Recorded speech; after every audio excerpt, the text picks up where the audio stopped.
Nous avons déjà parlé de quelle façon les mesures d'austérité sont préjudiciables à la croissance économique.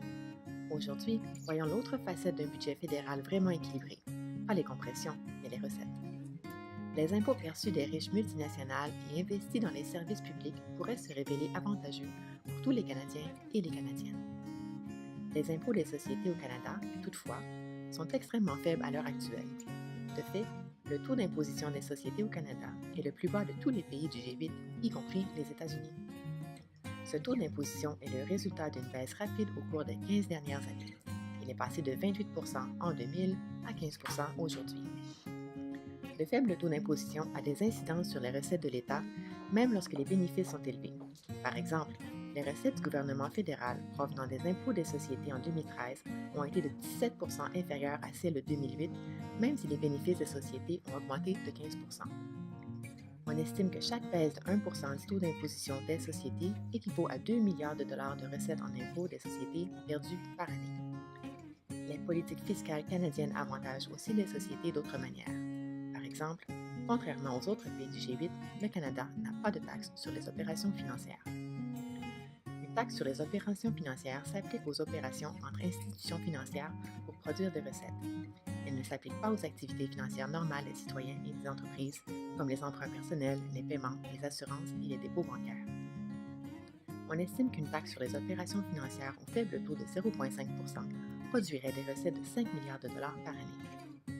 Au total, ces pertes de recettes correspondent à des milliards de dollars qui auraient pu être consacrés aux services publics de qualité que les Canadiens et les Canadiennes méritent, comme les soins de santé, l'éducation et la salubrité des aliments. On justifie habituellement les taux d'impôt des sociétés en invoquant que les entreprises utiliseront des recettes additionnelles pour créer des emplois. Or, ce n'est tout simplement pas le cas. De récentes recherches au Canada révèlent que la baisse des taux d'imposition des sociétés n'a pas entraîné de création d'emplois, mais uniquement une hausse de 20 de la rémunération des dirigeants et des dividendes. Les portefeuilles des sociétés canadiennes s'établissaient à environ 630 milliards de dollars à la fin du premier trimestre de 2014. Les tendances actuelles dans l'emploi révèlent que les petites et moyennes entreprises, pas les multinationales, emploient les 2 tiers des effectifs du secteur privé au Canada. Quand on examine les taux d'emploi, il est important de penser à l'avenir et de prendre en considération le taux d'emploi des jeunes. Le chômage des jeunes constitue un problème mondial, car on estime que 12,6 des jeunes dans le monde sont sans emploi. Le taux du Canada est encore plus élevé, 14,3 des jeunes Canadiens étant sans emploi, soit le double du taux national de 7,2 à l'heure actuelle. Il s'agit du plus grand écart entre les taux de chômage des jeunes et des adultes en près de 40 ans.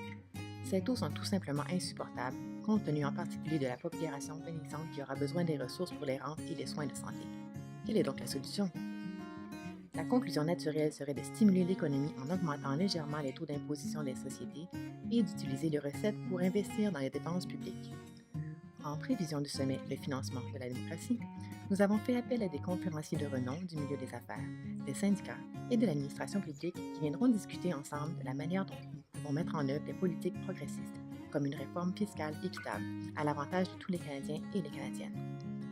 La communauté FI fait partie intégrante de cette conversation. Donc, si ce n'est pas déjà fait, ne tardez pas à vous inscrire à www.fundingdemocracy.com.